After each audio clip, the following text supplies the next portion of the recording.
আবু তালেব নবী মুহাম্মদকে মাথায় উঁচু করে রেখে দিন ছড়াচ্ছেন, মুহাম্মাদের নূর ছড়াচ্ছেন, মুহাম্মদকে হেল্প করছেন, মুহাম্মদকে গাইড দিচ্ছেন। আবু তালেব পৃথিবী থেকে বিদায় নিয়ে দেওয়ার পরে মুহাম্মদকে মদিনায় যেতে হলো, সেই আবু তালেবকে তুমি কলমা পড়া বলছো?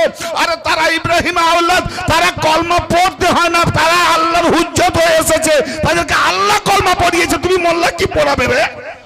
হ্যাঁ, তাদেরকে আল্লাহ কলমা পড়িয়েছে।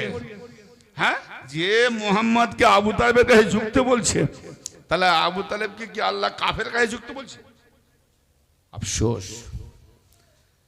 এই ধরনের যে মোমেন নয় তাকে মোমেন বানাচ্ছে, আর যে কাফের নয় তাকে কাফের বানাচ্ছে, মানে উলট পালট।